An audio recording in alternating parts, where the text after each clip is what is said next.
Hello to everyone, कैसे हैं आप लोग? I hope you all are very well. So मैं हूं Joshika from Learno Hub, the free learning platform जहां पर आप पढ़ सकते हो physics, chemistry, biology, maths absolutely for free at learnohub.com।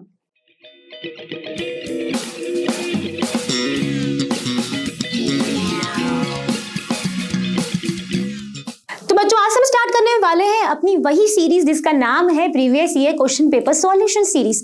और आज हम डिस्कस करेंगे 2018 का पूरा पेपर, वही क्वेश्चन सॉल्व करेंगे जो कि हमारे सिलेबस के अकॉर्डिंग होने वाले हैं। और यहाँ पर मैं सारे ही सेट्स के क्वेश्चन कवर करूंगी। यहाँ पर हमारे आए थे 3 सेट्स 1, 2 एंड 3। तो हम पूरा सेट 1 सॉल्व करेंगे, फिर सेट 2 के वही क्वेश्चन सॉल्व करेंगे जो सेट 1 में नहीं थे, सेट 3 के वो जो बाकी में नहीं थे। ठीक है, यहाँ तक बात हो गई क्लियर। 2018 में हमारे आते थे 5 सेक्शंस, तो हम सारे सेक्शंस करने वाले हैं। सेक्शन ए के क्वेश्चंस होंगे हमारे 1 मार्क के, सेक्शन बी के होंगे हमारे 2 मार्क्स के, एंड सेक्शन सी में होते हैं 3 मार्क्स।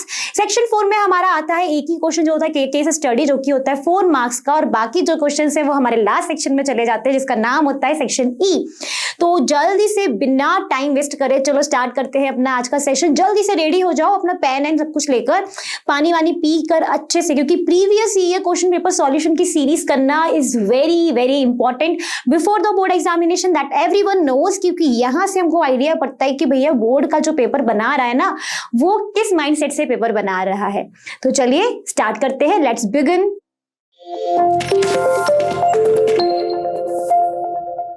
तो चलिए बात करते हैं क्वेश्चन नंबर 25 की। 25 में आपकी ए एंड बी पार्ट्स होंगे। ए पार्ट में बोला गया है कि state the principle of N AC generator and explain it's working with the help of labelled diagram. Now obtain the expression for the EMF induced in a coil having n turns and each of cross sectional area A rotating with a constant angular speed omega in a magnetic field B directed perpendicular to the axis of the rotation। ठीक है, सबसे पहले आपको यहाँ पे principal बताना है AC generator का। What do you mean by AC generator? AC generator is a device that converts the mechanical energy into the electrical energy, and this type of question is also in the set of the 2017। तो आप देखो AC generator कितना important है, question आ ही रहा है, 2018 में भी repeat हुआ है। ठीक है, तो यहाँ पर एसी जनरेटर का काम है मैकेनिकल एनर्जी को इलेक्ट्रिकल एनर्जी में कन्वर्ट करना। अब ये क्योंकि एसी जनरेटर है, it works on the principle of EMI। What is EMI? This is not an EMI जो कि आप इसे फ्लिपकार्ट, अमेजन पर आप सोचते हो कि चलो मैं इतनी कॉस्टली चीज ले लेता हूँ, EMI ओपन कर लेता हूँ। That is not that EMI। This is known as electromagnetic induction. ठीक है, अब ये इलेक्ट्रोमैग्नेटिक इंडक्शन के प्रिंसिपल पर ये एसी जनरेटर वर्क करता है।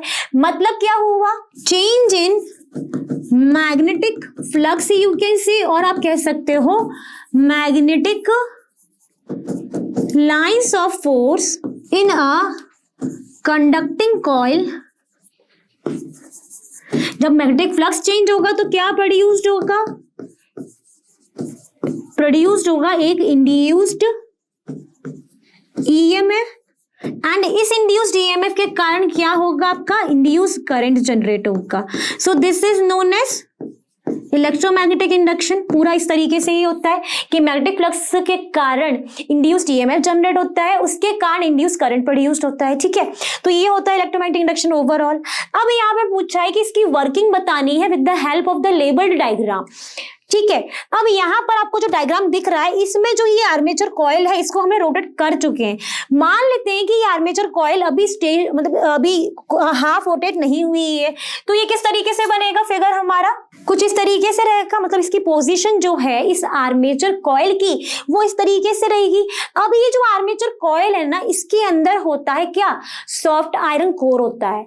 अब इस सॉफ्ट आयरन कोर के होने के कारण क्या होता है कि इसकी प्रॉपर्टी होती है सॉफ्ट आयरन की कि जितनी भी यहाँ से मैग्नेटिक लाइंस निकलती हैं उनको ये अपनी तरफ खींचता है कि मेरे पास आ जाओ। ठीक है, तो यहां से मैग्नेटिक फील्ड लाइंस आपकी इस तरीके से जाएंगी नॉर्थ टू साउथ। आपको दिख रहा है बी लिखा हुआ है यहाँ पर। ठीक, अब यहां पर आपको दिख रहा है कि इसके साथ में क्या कनेक्टेड है। ये आपकी क्या होती है, जो सर्कल है ये आपकी है स्लिप रिंग्स, है ना। और ये जो स्लिप रिंग्स के साथ में कनेक्ट है ब्रशेस, जो कि कार्बन ब्रशेस हो सकते हैं। ठीक है, ये क्या है? आपके ब्रशेस है। ओके, एंड इन ब्रशेस से आपका कनेक्टेड है लोड। अगर ये ब्रशेस कनेक्टेड नहीं होंगे तो आपका लोड प्रॉपरली यहाँ पे सिचुएटेड नहीं हो पाएगा। ठीक है, इतनी बात हो गई क्लियर। यहां तक की बात आ गई होगी समझ में कि एक मैग्नेट के बीच में हमने एक कंडक्टिंग कॉइल या फिर आप कह सकते हो आर्मेचर कॉइल रखी हुई है। एंड यहां पर ये जो आपको दिख रहा है ना, ये एरो एरो जिसको हम रोटेट करेंगे, इसको हम बोलते हैं एक्सल। क्या बोलते हैं इसको?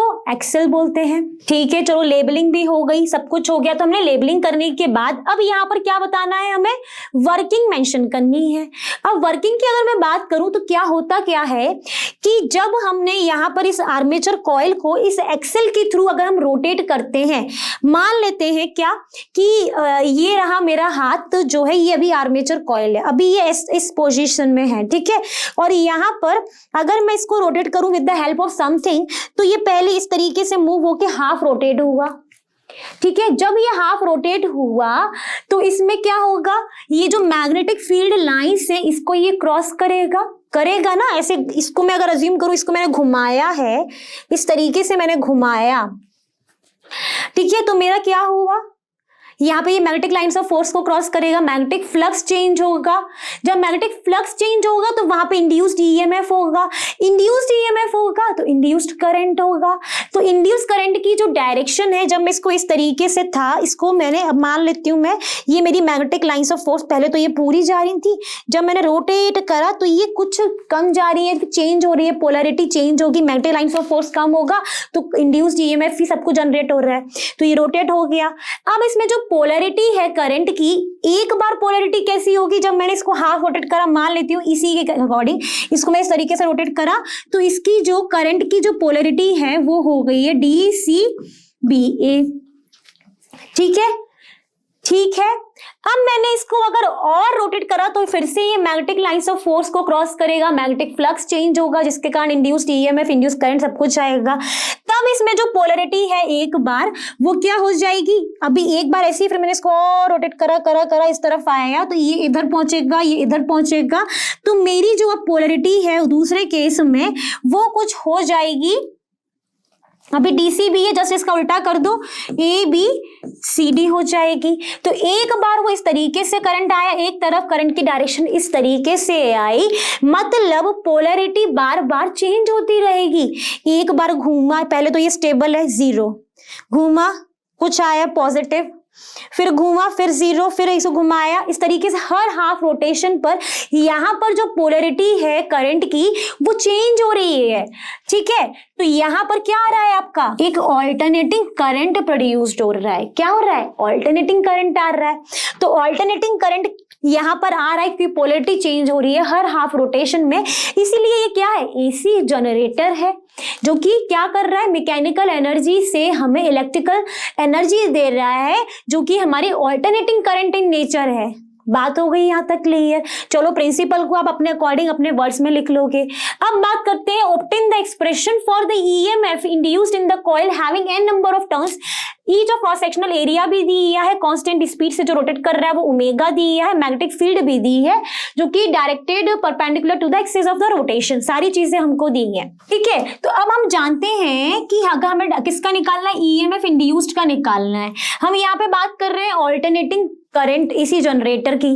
तो यहाँ पर जो फ्लक्स आ रहा है उसका फॉर्मूला क्या होता है, क्योंकि यहाँ पे नंबर ऑफ टर्न्स भी है तो n b vector dot a vector, number of turns है ना इसीलिए, तो ये n b a cos theta हो जाएगा, where theta is the angle between b and a।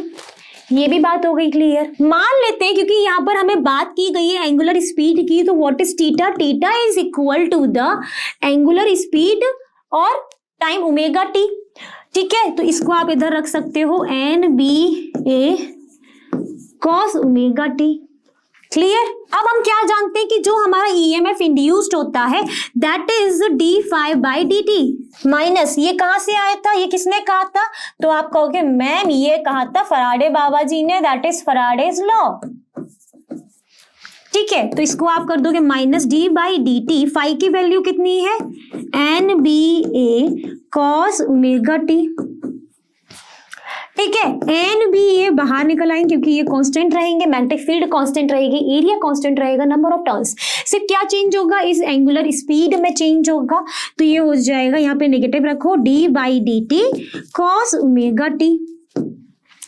Cos omega T का डेरिवेशन क्या होता है, माइनस साइन ओमेगा टी, तो माइनस माइनस प्लस हो जाएगा, N B A sine omega T. Omega T का derivation D by D T के form में करोगे तो कितना हो जाएगा, ओमेगा, तो कितना आ जाएगा यहाँ से, एन बी ए ओमेगा साइन ओमेगा टी। ठीक है, ये क्या आया है आपका, ईएमएफ इंड्यूस्ड जो होगा, EMF induced in a coil having a number of turns n of cross sectional area A with a constant angular speed omega in a magnetic field B directed perpendicular। अभी देखो perpendicular बोला गया है यहाँ पर, ठीक है। अब यहाँ पर अगर आप इसके मैक्सिमम वैल्यू की बात करोगे तो मैक्सिमम वैल्यू कब होगी यहाँ पर, इस ईएमएफ की मैक्सिमम वैल्यू जब आपका theta equal to omega T equal to 90 degree हो, तब साइन 90 कितना हो जाता है, 1 हो जाता है। तो ये कितना हो जाएगा, एन ए बी ओमेगा, ये maximum value, magnitude of the maximum value जिसको हमने मान लिया ई नॉट। तो अब यहां से आप लिख सकते हो ई नॉट साइन ओमेगा टी इस। अब जैसे ही हमें यहाँ पे मैग्नीट्यूड मिला तो हमने यहाँ पे देखा कि जो हमारा ईएमएफ है यहाँ पर भी एन ए बी ओमेगा है, तो क्यों ना मैं इस ईएमएफ की एन ए बी ओमेगा की जगह पर ई नॉट लिख दूं। तो अब मेरी इक्वेशन हो जाएगी ई नॉट साइन ओमेगा टी। ठीक है, so this is the expression for the EMF induced in a coil having n turns each of cross sectional area A rotating with the angular speed omega in a magnetic field B directed perpendicular to the axis of the rotation। अब चाहो तो यहां तक कर लो, चाहो तो यहां पर छोड़ दो, बट बेटर है यहां तक पूरा कर दो।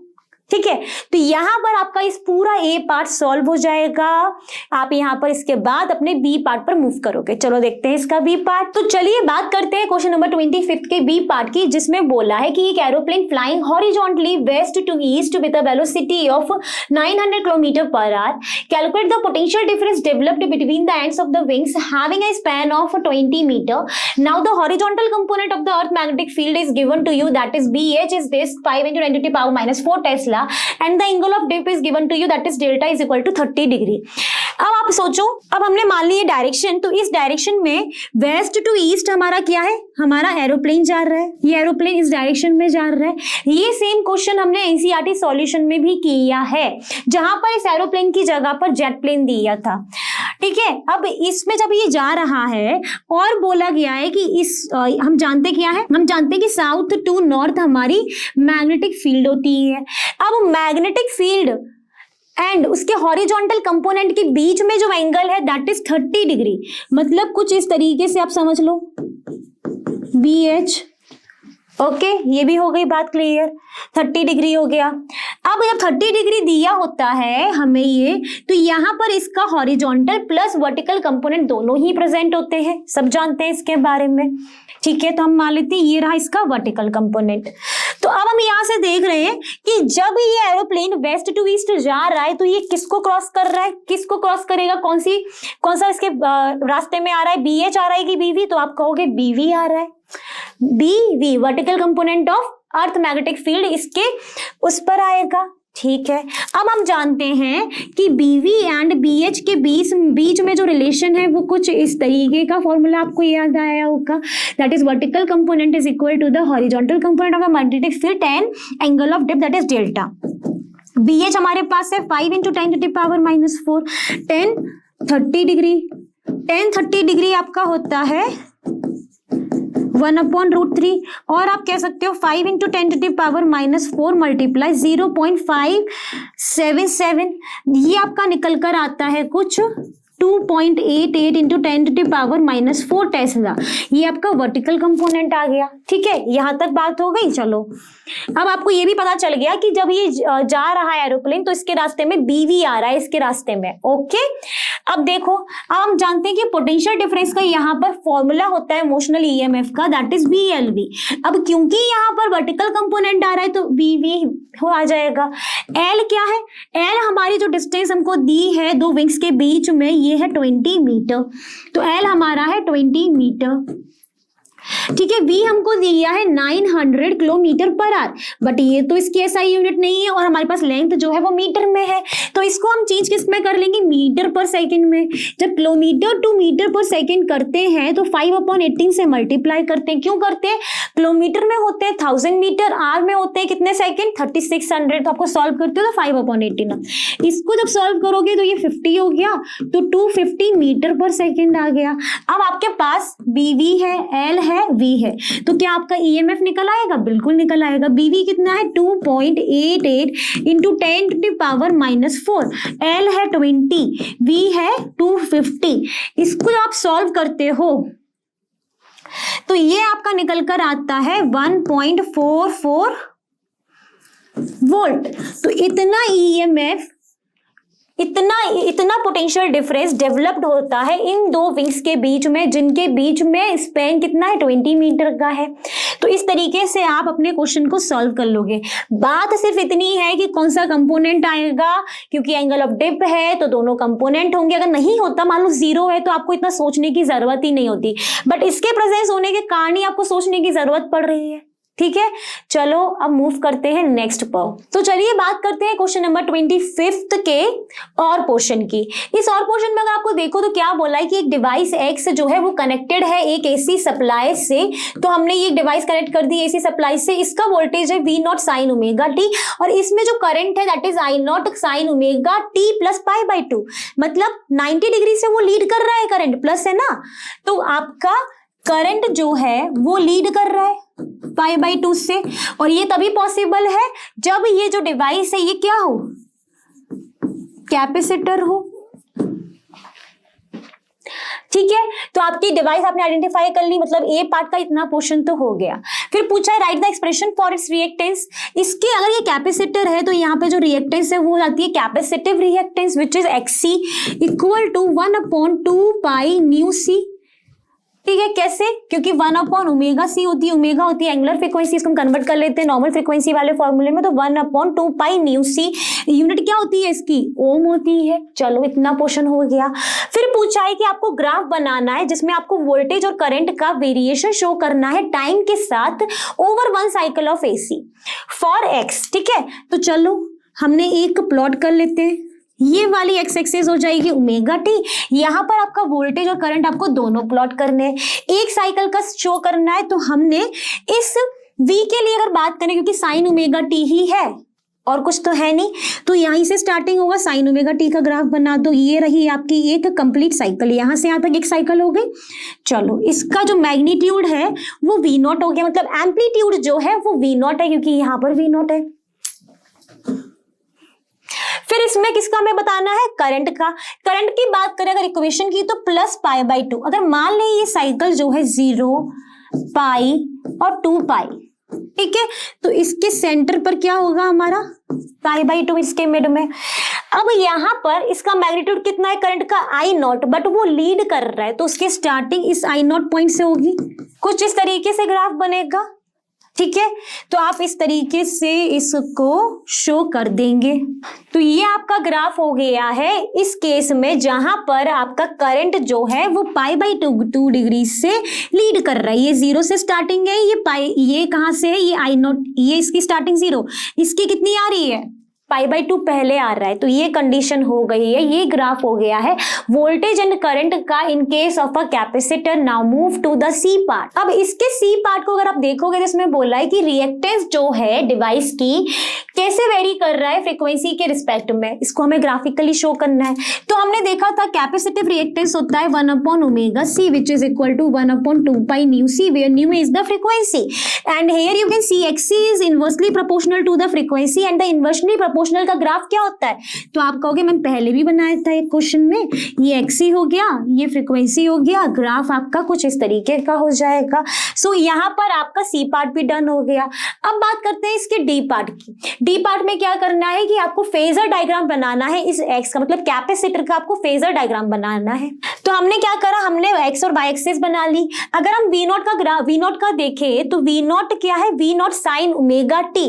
तो यहाँ पर एंगल कितना है, ओमेगा t एंगल पर, ये ओमेगा t एंगल पर आपका क्या मिल रहा है, आपको V0 मिल रहा है। एंड फिर इसके बाद omega T plus pi by 2। अगर ये ओमेगा टी है, इससे पाई बाई 2 और मतलब 90 डिग्री पहले आप ड्रॉ कर लो। ये रहा ओमेगा टी, तो अब कितना हो गया ये पूरा एंगल, तो आप कहोगे omega T plus pi by 2। यहां पर आपको कितना मैग्नीट्यूड मिलेगा, तो आप कहोगे आई नॉट मिल रहा है।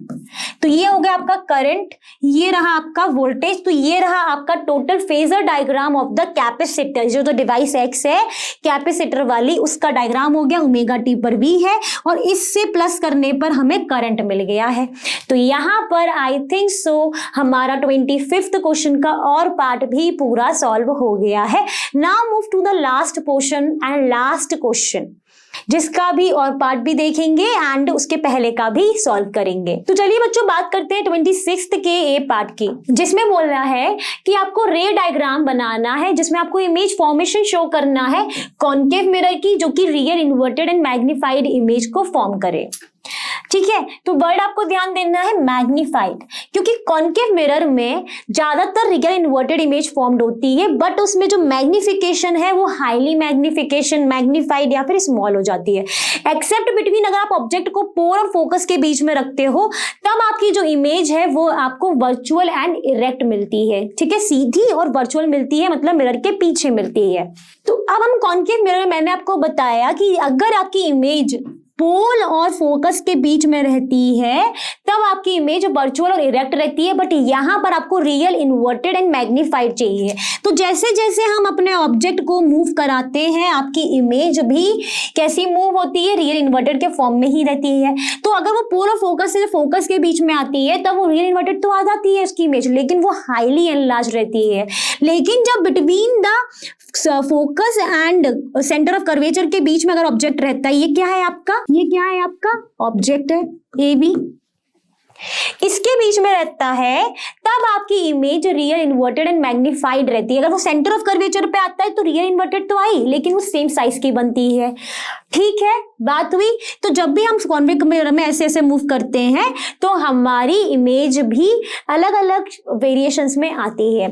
तो यहाँ पर real inverted and magnified image के लिए हमारा ऑब्जेक्ट होगा between centre of curvature and focus के बीच में। तो हमने अपना ऑब्जेक्ट रखा। अब ऑब्जेक्ट जैसे ही रखा तो एक आपकी जो रेज है वो जाएगी आपकी इस तरीके से parallel to the principal axis. This is your principal axis. When the rays moves to the parallel to the principal axis, it refract through the focus. आपने पढ़ी है ये प्रॉपर्टी, मतलब रूल्स पढ़े हैं ना रेस फॉर्मेशन के। तो ये जब इसके पैरेलल गई तो ये कहां से निकली, फोकस से निकली। सिमिलरली अगर कोई रे आपकी सेंटर ऑफ कर्वेचर से जाती है तो that it will retrace their own path. तो जब ये रे इधर गई तो इसने अपना रिट्रेस कराया, एंड यहाँ पर जहां पर आपकी दो रिफ्रैक्टेड रे मिलती है वहीं पर आपका इमेज फॉर्म होता है। तो इस पॉइंट पर जब आपकी दो मिली तो आपका क्या फॉर्म हो गया, इमेज फॉर्म हो गई। लेकिन वो इमेज कैसी फॉर्म हुई, इन्वर्टेड हुई। ऑब्जेक्ट इतना साइज का था, ये एनलार्ज्ड हो गई, तो बी डैश ए डैश हमने नाम दे दी है। इतनी बात हो गई। तो हमारा ये ए पार्ट हो गया सॉल्व, हमने रे डायग्राम बना दिया है यहाँ पर। क्लियर। अब चलते हैं इसके बी पार्ट पर। तो चलिए बात करते हैं क्वेश्चन नंबर 26 के बी पार्ट की। 26 बी पार्ट में हमने वही फिगर लिया है जो हमने क्वेश्चन नंबर ए के पार्ट में हमने ड्रॉ किया था, रियल इन्वर्टेड मैग्नीफाइड इमेज का बिटवीन सी एंड एफ। तो यहाँ पर भी हमने ऑब्जेक्ट सी एंड एफ के बीच में ही रखा है। ठीक है, तो यहाँ पर मैं फिर से नहीं बता रही हूँ किस तरीके से ये फॉर्मेशन हुआ है। यहाँ पर मिरर फॉर्मूला प्रूफ करने के लिए हमें ट्रायंगल्स की जरूरत पड़ती है। तो यहाँ पर एक ट्रायंगल आपको ये दिख रहा है और एक ट्रायंगल ये दिख रहा है। कौन कौन से ट्रायंगल है इनके नाम दे देते हैं, A B C and A dash B dash and C. इन दोनों ट्रायंगल में एक तो आपका वर्टिकली अपोजिट एंगल है, एक आपका 90 डिग्री एंगल है। इसके कारण ये दो जो ट्रायंगल है ये क्या हो जाएंगे, सिमिलर हो जाएंगे। सिमिलर होने के कारण अब यहां पर आपने देखा है कि A B upon A dash B dash मतलब perpendicular upon perpendicular is equal to the base, equal to base कर सकते हो, that is B C upon B dash C. तो दिस इज योर इक्वेशन 1। ठीक है, अब एक ट्रायंगल से तो काम नहीं चलता है ज्योमेट्री के, अगर इस तरीके से कोई डेरिवेशन करना हो तो हमें एक ट्रायंगल और चाहिए। तो उस ट्रायंगल को अगर देखने के लिए मैं आपको बता दूं, एक ट्रायंगल तो यहाँ पे हमें इजीली दिख रहा है, कौन सा, ए डैश बी डैश एफ अब दूसरा कहाँ होगा, इसके जस्ट इधर। तो यहाँ पर अगर हम कंस्ट्रक्शन करके ये जो कर्व है इसको हम अगर स्ट्रेट मान लें और हम यहाँ पर एक लाइन ड्रॉ कर दे, दिस वन, इसको हम नाम दे दे ई, इसको हमने नाम दे दिया डी। तो अब कौन से ट्रायंगल हो गए, तो आप लिखोगे in triangle A dash B dash F and D E F. यहां पर भी एक वर्टिकली अपोजिट है, एक 90 डिग्री है, तो ये भी सिमिलर हो जाएंगे। तो triangle A dash B dash F is similar to the D E F. Okay, similar हो गए। यहां पर भी हम सेम लगा सकते हैं, that D E upon A dash B dash is equal to the E F upon B dash F. अब इन दोनों को अगर देखोगे तो यहां से आपको एक चीज देखने को मिलेगी, दैट ये जो ईडी है इस फिगर में अगर देखो, that is parallel to the A B. That means since E F is parallel to A B, therefore E F is equal to A B. अगर ये इक्वल हो गई है तो इस इक्वेशन में हो जाएगा D E upon A dash B dash is equal to, यहां से आपको क्या देखने को मिला, ये कौन सी एक्सिस है, ईडी है। तो ED since ED is equal to A B, therefore आप ईडी की या फिर डीई की जगह पर क्या लिख सकते हो, ए बी लिख दोगे। क्यों है ये इक्वल, क्योंकि ये पैरेलल है। E F upon B dash F, ये इक्वेशन 2 हो गई। इन दोनों फर्स्ट और सेकंड को अगर देखोगे, from first and second you can say that BC is upon B dash C is equal to EF upon B dash F। कहां से आ गया ये, फ्रॉम फर्स्ट एंड 2। ठीक है, चलो अब यहां पर देखो, अगर हम यहां पर अगर हम अगर आप देखोगे, ये जो B डैश BC जो है ये रहा आपका BC, this point is BC। BC को आप क्या लिख सकते हो, BC को आप लिख सकते हो दैट PC, ये एक्सिस, ये जो लाइन है PC माइनस BP। अगर मैं इस PC में से इतना पोर्शन माइनस कर दूं तो मेरा क्या बचेगा, BC बचेगा। सिमिलरली अगर मैं B डैश C को अगर लिखने जाऊं तो क्या होगा, ये रहा मेरा B dash C, B dash P minus PC।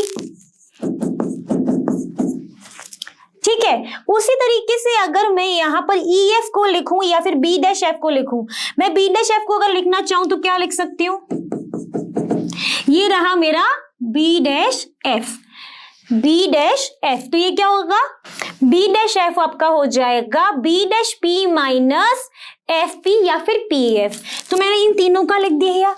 अब इन तीनों को आप यहाँ पर भी लिख सकते हो। ठीक है, तो यहाँ पर अगर मैं इसको रिप्लेस करूं, अब मैं पुट करूं तो क्या आएगा मेरी equation, that is PC minus BP upon B dash P minus PC is equal to EF upon B dash P minus PF।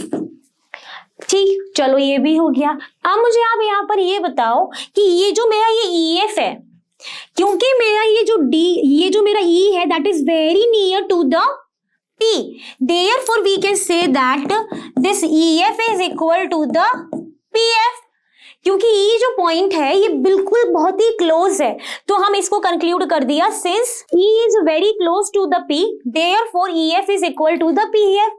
ठीक है, तो अब इसको हम क्या लिख सकते हैं, PC minus BP upon B dash P minus PC is equal to PF upon B dash P minus PF। ठीक है, अब यहां से ये बताओ, ये PF क्या होगा, पोल से लेके फोकस तक की डिस्टेंस, मतलब focal length. What is BP, BP is the object distance. What is B dash P, तो B dash P is the image distance, pole से इमेज तक की। What is C to P distance, it is radius of curvature which is double of the focal length. R क्या होता है, R is equal to 2F होता है। अब हमको ये मालूम पड़ गया, क्या मालूम पड़ गया कि जो मेरा PF है वो मेरा F है, एंड जो मेरा BP है वो मेरा U है, जो मेरा PC है वो मेरा R है, और जो मेरा B डैश P है वो मेरा V है। अभी मैंने यहाँ पे साइन कन्वेंशन नहीं लिया है, लेकिन लेना है। अब देखो सारी इंसिडेंट रे इस डायरेक्शन में जा रही है, बट सारी डिस्टेंस इस डायरेक्शन में है, तो क्या होगा, सब नेगेटिव होगा। वैसे भी कॉन्केव मिरर के साइन कन्वेंशन के अकॉर्डिंग फोकल लेंथ भी नेगेटिव है, ऑब्जेक्ट डिस्टेंस भी नेगेटिव है, रेडियस ऑफ कर्वेचर भी नेगेटिव है, और इमेज डिस्टेंस भी नेगेटिव होती है। Now put all the values in this one. ये जो है ना, ये इक्वेशन 3 मान लो आप, इसमें पुट कर दो। ठीक है, इधर से आप क्या कहोगे, PC को क्या लिखोगे, माइनस आर, बीपी को क्या लिखोगे माइनस यू, मैंने साइन के साथ पुट कर रही हूं, बी डैश पी को क्या लिखोगे माइनस वी, पीसी को क्या लिखोगे माइनस आर, एंड पीएफ को क्या लिखोगे F minus F, B dash P को क्या लिखोगे माइनस वी और पीएफ को माइनस एफ। अब इसको मैं और सिंप्लीफाई में लिखूं minus R plus U upon minus V plus R is equal to minus F upon minus V plus R. अब मैं अगर चाहूं तो मैं अगर इधर से नेगेटिव एक बाहर निकाल लूं नीचे वाले से तो क्या हो जाएगा मेरा पी वी माइनस एफ हो जाएगा, वी अभी नेगेटिव था वो पॉजिटिव हो जाएगा। अगर इसमें देखो इसको मैं इस तरीके से लिख सकती हूँ ना नेगेटिव बाहर निकाल के, तो ये कट गया, ये क्या हो गया F upon V minus F हो गया। अब देखो अब मैं चाहूं तो मैं इसको क्या कर सकती हूँ क्रॉस मल्टीप्लाई, तो माइनस इसको मैं लिख दूं u माइनस आर का मल्टीप्लाई करूंगी मैं किस में इसका इससे v माइनस एफ से, एंड f का किससे करना है मुझे r माइनस v से। ठीक है, ये क्या हो जाएगा uv माइनस rv, फिर माइनस uf प्लस rf और equal to R F minus F B. ये आर एफ से आर एफ तो हो गया है कैंसिल। अब मैं आर की जगह क्या रख सकती हूँ 2f रख सकती हूँ, बिकॉज आई नो कि radius of curvature is the twice of the focal length. तो U V minus 2fv minus U F is equal to minus F B. अब मैं यहाँ पर अगर और U V minus 2fv minus U F plus F B कर दूं तो इक्वल टू 0। ये बचेगा U V minus F V minus U F is equal to 0। इसको मैं क्या लिख सकती हूँ U V minus U F is equal to F V. Now divide both the sides by U V F to get your mirror formula. Dividing both the sides by U V F. ठीक है, क्या होगा अगर UV को अपन UVF से divide करेंगे 1 upon F minus 1 upon V बचेगा equal to 1 upon U. इसको मैं इधर ले जाती हूँ तो 1 upon F is equal to 1 upon V plus 1 upon U. So what is this? So this is your mirror formula. तो इस तरीके से आप किसी भी सिचुएशन के लिए, किसी भी मिरर की सिचुएशन, चाहे वो कॉन्केव हो चाहे वो कॉन्वेक्स हो, उनके लिए आप मिरर फॉर्मूला कैलकुलेट कर सकते हो by using your geometrical properties, and triangles बनने बहुत जरूरी है। ठीक है, ये बात हो गई, इतना तो क्वेश्चन सॉल्व हो गया, मेरा फॉर्मूला डिराइव हो गया। Now you have to write the linear magnification का expression. What is linear magnification? Linear magnification क्या होता है हमारा? वो होता है height of the image upon height of the object is equal to the image distance कितनी है minus V. What is the object distance? Minus, ये कैंसिल, तो H I upon H O is equal to V upon U. This is your linear magnification expression. आपको सिर्फ expression पूछा है तो इससे ज्यादा आपको बताने की जरूरत नहीं, आप एक्सप्रेशन लिखोगे ब्लॉक में डालोगे, दैट्स इट। अब देखेंगे इसका नेक्स्ट वन। तो चलिए देखते हैं क्वेश्चन नंबर 26 का सी पार्ट, जिसमें आपको दो एडवांटेज बताने हैं रिफ्लेक्टिंग टेलीस्कोप के ओवर रिफ्रैक्टिंग टेलीस्कोप। ये सेम क्वेश्चन आपका 2017 में भी आया हुआ था, जहां पर आपने रिफ्रैक्टिंग टेलीस्कोप बनाया भी था, पूछा गया था, एंड उसके बाद आपने एडवांटेज भी बताए थे। तो पहला एडवांटेज तो होता है इसका दैट रिफ्लेक्टिंग टेलीस्कोप जो है that is free from chromatic aberration, जिसमें क्या होता था कि जो हमारी रेज आती हैं, वो जो रेज होती हैं हमारी, उसके अंदर कंसिस्ट होती है विबग्योर की। तो मतलब उनकी जो वेवलेंथ है वो हर रे की डिफरेंट होती है, जिनके कारण वो अलग अलग फोकस पे जाकर मिलती हैं। But in reflecting telescope they coincide on the same focus. Okay, similarly यहाँ पर ये जो रिफ्लेक्टिंग टेलीस्कोप है ये चीपर होता है। ठीक है, ये तो सबको पता है। इसके अलावा जो नेक्स्ट एडवांटेज आप लिख सकते हो that is also very important, that is spherical aberration. इसमें क्या होता है कि जो मार्जिनल और जो पैराक्सियल रेज हैं जो अलग अलग पॉइंट्स पे जाकर कोइंसाइड्स होती थी, अब यहाँ पर स्फेरिकल एब्रेशन नहीं होता है, सारी ही जाकर एक पॉइंट पर जाकर मिलती है। So these two are very important advantage of the reflecting telescope over refracting telescope. यहाँ पर आप अपना इसको पूरा अपने एक्सप्लेनेशन लिख सकते हो। मैंने वहां पर आपको डायग्राम भी बताया है कि किस तरीके से ये रिफ्लेक्टिंग टेलीस्कोप होता है, बट यहाँ पर नहीं पूछा गया है उसके बारे में। Now move to the next one. तो चलिए अब देखते हैं हम 26th क्वेश्चन के और पार्ट का सॉल्यूशन, जिसमें ए पार्ट में पूछा है कि define a wave front using a Huygens principle, verify the laws of reflection at a plane surface. ठीक है, ये सेम क्वेश्चन भी 2017 में आया था, हमने इसका सॉल्यूशन भी किया था, तो फिर से देख लेते हैं। तो what is wave front actually? तो वेव फ्रंट का मैंने वहां पर भी एग्जांपल दिया था। अगर हम कोई कॉइन, कोई भी स्टोन अगर हम पानी में ड्रॉप डालते हैं, पानी में फेंकते हैं, तो वहां पर उसके सराउंडिंग्स में कुछ वेव्स जनरेट होती हैं। ठीक है, वो जो जितनी भी वेव्स जो जनरेट होती हैं, उनका जो जितना भी लोकस होता है सारे पार्टिकल्स का उस दैट मीडियम में जो कि वाइब्रेट करते हैं सेम फेस में, that is known as wave front. अब इसको क्या लिखोगे आप? वेव फ्रंट की डेफिनेशन लिख सकते हो, continuous locus of all the particle in the medium which are vibrating in the same phase में वो वाइब्रेट करते हैं। सो this is your wave front definition. आप इस तरीके से अपनी डेफिनेशन लिखेंगे। अब क्या पूछा है कि हाइगन्स प्रिंसिपल का यूज करना है स्नेल्स लॉ को वेरीफाई करने के लिए, तो चलिए वो भी देख लेते हैं। तो चलिए बात करते हैं हाइगन प्रिंसिपल से लॉज ऑफ रिफ्लेक्शन को प्रूफ करने की प्लेन मिरर पे। तो हमने क्या करा, एक प्लेन मिरर को सपोज कर लिया है कि Mn एक हमारा प्लेन मिरर है जिस पर हमारी पैरेलल इंसिडेंट रेज आ रही है। ठीक है, ये जो रेड कलर की आपको दिख रही है ये इंसिडेंट रेज आ रही है।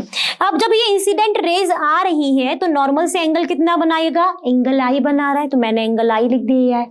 ठीक है, चलिए अब इसके बाद क्या होता है कि अब यहाँ पर हाइगन प्रिंसिपल के अकॉर्डिंग ये जब ये पाथ यहाँ से ट्रेवल करना हैगा यहाँ तक का, उसको परपेंडिकुलर डिस्टेंस पर पाथ ट्रेवल करना पड़ेगा। ये जो है परपेंडिकुलर डिस्टेंस उसको ड्रॉ करनी पड़ेगी। तो हमने एक लाइन बनाई परपेंडिकुलर डिस्टेंस की। ठीक, चलो तो फिर हमने ये पर्पल लाइन एक ड्रॉ करी परपेंडिकुलर डिस्टेंस बनाने के लिए according to the Huygens principle, और यही हमारा क्या कहलाएगा? इंसिडेंट वेव फ्रंट कहलाएगा। ठीक है, चलो अब इसके बाद क्या होता है कि अब ये जो B है ये कुछ स्पीड, ये कुछ टाइम टेकन से ये C तक पहुंचा। ठीक है, ये जो है ये C तक पहुंचा। अब इतना हमने रेडियस लिया और यहाँ पर एक आर्क ड्रॉ किया with the use of the compass, and same radius का हमने इस A पॉइंट पर रखकर ऐसे रखकर एक आर्क ड्रॉ किया। अब ये जो आर्क है और ये वाला जो C पॉइंट पर जो बन रहा है ये यहाँ से 90 डिग्री क्रॉस कर एक टेंजेंट निकल जाएगा। ठीक, अभी हम हाइगन प्रिंसिपल के लिए ये फिगर ड्रॉ कर रहे हैं ना, जिसे हम प्रूफ कर पाए, तो ये एक निकल जाएगा, तो ये भी एक 90 डिग्री हो गया। अब जब ये परपेंडिकुलर से यहाँ पर अगर देखो तो कितनी डिस्टेंस होगी, क्योंकि ये ऐसे जा रहा है, ये आपको रेज ऐसे दिख रही, तो मैं रिफ्लेक्टेड है तो रिफ्लेक्टेड का एंगल बना दिया है। जब ये रिफ्लेक्टेड है तो ये 90 माइनस आर है, तो ये हो जाएगा आर आपका। अब आपको प्रूफ क्या करना है? यहाँ पे आपको प्रूफ करना है angle I is equal to angle R, यही करना है। अब ये वाला जो वेव फ्रंट था ये तो इंसिडेंट था, बट ये जो ग्रीन वाला है ये आपका रिफ्लेक्टेड वेव फ्रंट होता है। ये आपने फिगर अपनी एनसीईआरटी में पढ़ा होगा। हम मान लेते हैं कि लेट वी जो है वो स्पीड है वेव की, speed of wave in the medium. ठीक है, टी क्या है? टी है time taken by wave front from B to C. तो आपने उतनी रेडियस ली थी। ठीक है, तो अब क्या हो जाएगा? Now you can say BC is equal to VT, उतनी स्पीड से T टाइम ट्रेवल में गया, तो ये आपका डिस्टेंस कितनी हो गई? BC डिस्टेंस हो गई आपकी VT के बराबर। ठीक है, चलो अब क्या करें इसके आगे?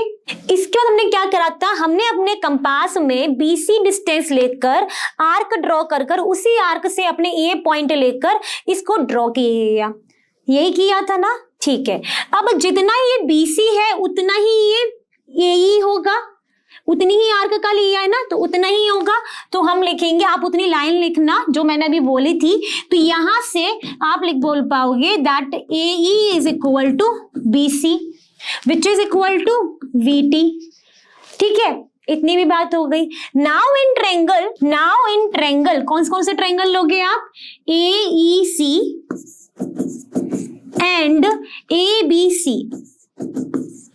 इन दोनों ट्रायंगल में अगर आप देखोगे तो क्या है आपका 90 डिग्री है। क्या है 90 degree? AEC is equal to angle ABC, both are 90 degree. Okay, and AE is equal to BC, equal है VT के, दो साइड्स भी बराबर है। एंड और क्या है यहाँ पर? ये जो AC है वो कॉमन है, तो by side angle side property you can say that these two triangles क्या है, क्या हो जाएंगे? ये कॉन्करेंट हो जाएंगे, जिसके कारण आप बोल पाओगे, क्या बोल पाओगे आप कि angle BAC is equal to angle ECA, और ये क्या है आपके angle I is equal to angle R। What is this? This is your, you can say laws of reflection. Laws of reflection का एक है ना, angle I is equal to angle R, not Snell's law, this is the laws of reflection. Clear? तो आपने proof कर दिया हाइगन principal की use से कि यह सिर्फ यहाँ पर ये फिगर बनाना ही थोड़ा सा कॉम्प्लिकेटेड है, ये आर्क कौन सी लेनी है, क्या करना है, तो that should you have to practise. Okay, and जैसे ही आपका angle I equal to angle R हुआ, angle I equal to angle R हुआ, तो आप वहां पर आपने देखा कि मेरा लॉज ऑफ रिफ्लेक्शन जो है वो तो प्रूव हो गया। लॉज ऑफ रिफ्लेक्शन में क्या है भैया? इंसिडेंट, रिफ्लेक्टेड और नॉर्मल जो है एक ही प्लेन पर होना चाहिए, और angle I is equal to angle R होना चाहिए, तो हमारा angle I is equal to angle R हो गया, where I is the incident angle और R is the reflected angle. Now आप इसको पूरा क्लोज करोगे, अपने आगे बढ़ोगे, और आपने यहाँ पे देख लिया कि आपको जो चाहिए था, जो मैंने ग्रीन कलर में लिखा है वो आपको मिल गया। Clear? Now move to the different one. तो चलिए बात करते हैं क्वेश्चन नंबर 26 के बी पार्ट की। बी पार्ट में आपको बोला है कि सिंगल स्लिट डिफ्रैक्शन एक्सपेरिमेंट में जो ये विड्थ है स्लिट की, that is made double the original width. How this affect the size and intensity of the central diffraction band? ठीक है, तो मान लेते हैं इसकी जो विड्थ है वो कितनी है? स्मॉल d है, और ये स्लिट एंड स्क्रीन के बीच में जो डिस्टेंस है वो इतनी है। ठीक है, तो अब यहाँ पर जब हमने ये एक्सपेरिमेंट पढ़ा था तो हमने देखा था कि साइज का फॉर्मूला होता है that 2 lambda d upon d, यही होता है साइज का फॉर्मूला। आपसे क्या पूछा गया है कि साइज पर क्या फर्क पड़ेगा एंड इंटेंसिटी पे क्या फर्क पड़ेगा? तो साइज तो आपको डायरेक्टली दिख रहा है कि वो इनवर्सली प्रोपोर्शनल है इस स्लिट के विड्थ की। अब अगर आप स्लिट के विड्थ को अगर आप डबल कर रहे हो, आपने क्या कर दिया, d से 2d कर रहे हो, ठीक है, तो ये साइज क्या हो रहा है? Size reduces by half reduce हो रहा है। ठीक, चलो ठीक है। अब उसने क्या बोला कि अब उसको बताओ कि आप इंटेंसिटी पे क्या फर्क पड़ेगा। देखो, जब यहां से जब इतनी थी विड्थ, तब आपकी इंटेंसिटी जो होगी ये इस तरीके से आ रही होगी। ठीक है, अब इसको अगर आप विड्थ को बड़ा कर दोगे तो इंटेंसिटी तो बढ़नी चाहिए, क्योंकि एरिया बढ़ रहा है, एरिया बढ़ रहा है ना, एरिया बढ़ रहा है, और क्या बढ़ेगा? एम्पलीट्यूड बढ़ेगा। देखो, अगर मैं इतनी छोटी जगह से अगर लाइट दूं तो मेरी उतनी ही लाइट मुझे मिलेगी, एक डॉट मिलेगा मुझे। अगर मैं यहीं पर इतना बड़ा खोल दूं, पूरा गेट खोल दूं, तो मुझे रोशनी बहुत ज्यादा आने लगती है ना। और हम जानते हैं इंटेंसिटी का जो रिलेशन होता है एम्पलीट्यूड के साथ, वो कुछ इस तरीके का होता है ना। अब जैसे ही आपने इसकी जो विड्थ है स्लिट की वो बढ़ाई, तो एम्पलीट्यूड भी बढ़ेगा, जो वेव्स आ रही है उनका एम्पलीट्यूड बढ़ेगा। अब ये डबल हो रहा है तो एम्पलीट्यूड भी क्या होगा आपका? डबल होगा ना, तो 2a हो जाएगा। तो अब क्या हो जाएगा? I proportional to a square होता, अब हो जाएगा I प्रोपोर्शनल टू 2a का स्क्वायर। दैट मीन्स I कितना हो गया? 4 टाइम्स हो जाएगा। कितना हो जाएगा? I 4 टाइम्स हो जाएगा। तो इंटेंसिटी पे क्या फर्क पड़ा कि इंटेंसिटी जो है सेंट्रल डिफ्रैक्शन बैंड की वो 4 टाइम्स हो गई है द प्रीवियस वन। क्लियर? तो बी पार्ट यहाँ पर सॉल्व हो गया। चलो देखते हैं नेक्स्ट पार्ट। तो अब हमारे 26 का जो लास्ट पार्ट है उसमें बोला है कि अगर tiny circular obstacle is placed in the path of the light from a distant source, a bright spot is seen at the centre of the obstacle, explain why. तो हम मान लेते हैं कि यहाँ पर ये है, यहाँ से बहुत सारी लाइट रेज आ रही हैं, ठीक है। फिर हमने यहाँ पर कहीं पर एक छोटा सा ऑब्स्टिकल रख दिया है, ठीक है। तो अब जो लाइट रेज आएंगी वो यहाँ पर गई, यहाँ से जा रही होंगी, पहले तो वो स्ट्रेट चली जाती विदाउट एनी इंटरफेरेंस और कुछ भी नहीं होता, बिल्कुल डायरेक्ट पहुंच जाती। अब जैसे ही जब इस ऑब्स्टिकल से टकरा कर क्या होगा, बैंडिंग हो जाएगी, यहाँ पर कहीं बैंड हो जाएगी। उसी तरीके से जो यहाँ से आएगी वो भी बैंडिंग करेगी कुछ इस तरीके से, एंड यहाँ पर एक आपको ब्राइट स्पॉट मिलेगा, बहुत छोटा सा। क्यों मिल रहा है ये स्पॉट? क्योंकि जो ये रेज आ रही है सेम टाइम पर आ रही है, सेम डिस्टेंस से जलकर आ रही है, और जैसे ही यहाँ पर सेम टाइम और सेम फेस में है तो क्या कहलाएगा, वो कंस्ट्रक्टिव इंटरफेरेंस कहलाएगा। ठीक है, इंटरफेयर तो हुई ना, कंस्ट्रक्टिव इंटरफेरेंस कहलाएगा। तो यहाँ पर सेम टाइम और सेम डिस्टेंस क्रॉस कर जब वेव्स इंटरफेयर हुई तो उनको हमने बोला कंस्ट्रक्टिव इंटरफेरेंस, जिसके कारण हमारा क्या हुआ, एक ब्राइट स्पॉट जनरेट हुआ। अगर यहीं पर एक बहुत बड़ा ऑब्स्टिकल आ जाता, बहुत बड़ा, मान लेते हैं कि अब जो ऑब्स्टिकल है वो बहुत बड़ा हो गया है। ठीक है, पहले ये ऐसे जा रही थी, यहाँ पर इमेज फॉर्म होनी है स्क्रीन पर। ठीक है, इस तरीके से रेज जा रही होंगी। अब ये जो रेज जाएंगी ना, जब ये आपकी बैंड होंगी तो ये कहीं पर मिल ही नहीं पाएंगी, क्योंकि ऑब्स्टिकल इतना बड़ा है। तो कितनी दूर जाके, ये स्क्रीन तो यहाँ रखी है ना, तो यहाँ पर नहीं मिलेगी। इसीलिए अगर ऑब्स्टिकल छोटा है तो आपको एक ब्राइट स्पॉट मिलता है, कंस्ट्रक्टिव इंटरफेरेंस होता है इसीलिए। बट यहाँ पर कंस्ट्रक्टिव इंटरफेरेंस नहीं होगा, इसलिए यहाँ पर कोई भी आपको स्पॉट नहीं मिलेगा। यहाँ पर मैंने क्या लिखा, रीजन देखो, if a tiny obstacle is kept in the path of, बात पे ध्यान देना, ये क्या है, टाइनी ऑब्स्टिकल है। जब उसको एक पाथ ऑफ लाइट में रखते हैं तो हमें ब्राइट स्पॉट मिलता है सेंटर पर, बिकॉज ये जो वेव्स है जो डिफ्रैक्ट हुई है, which are diffracted from the edge of the circular obstacle, देखो इसके सर्कुलर ऑब्स्टिकल के एज से क्या हो रही है, डिफ्रैक्ट हुई है, तो वहां पर वो क्या हो गई है, इंटरफेयर हुई constructively at the centre of the shadow, centre of the shadow पर हुई। और यहाँ पर आपको क्या मिल गया, एक उस शेडो ने क्या प्रोड्यूस्ड किया, एक ब्राइट स्पॉट प्रोड्यूस्ड कर दिया। तो यहाँ पर ये तभी पॉसिबल है जब ये ऑब्स्टिकल जो है वो छोटा है। अगर आपने बड़ा ऑब्स्टिकल लेकर आ गए तो वहां पर इमेज फॉर्म नहीं होगी। इसलिए बता रही हूँ, कई बार क्वेश्चन ना टिपिकल पेपर हो तो इस टाइनी की जगह वो है, मतलब कि बहुत बोल सकते हैं लार्ज सर्कुलर ऑब्जेक्ट भी कर सकते हैं, तो वहां पर आपका ये आंसर नहीं होगा, आंसर चेंज हो जाएगा। इसलिए मैं यहाँ पर वो वाली बात बोली है। क्लियर? अब देखते नहीं है, अब यहीं पर अपना आज का सेशन का लास्ट क्वेश्चन हमने फिनिश किया है। तो बच्चों, आई होप आज का हमने जो भी previous year question paper solution किया है वो आपने अच्छे से करा है, क्योंकि previous year question paper solution करने से हमें इतना तो आइडिया पड़ रहा है कि कौन कौन से क्वेश्चन इतने इंपॉर्टेंट है जो हर बार पेपर में कहीं ना कहीं घुमा फिरा के आ ही जाते हैं। तो आई थिंक आपने भी अच्छे से की है, और जैसा कि आप जानते ही हो, लर्नर फ्री है पर बेस्ट, और यहाँ पर आपको मिलता है physics, chemistry, biology, maths absolutely for free at learnohub.com। Thank you.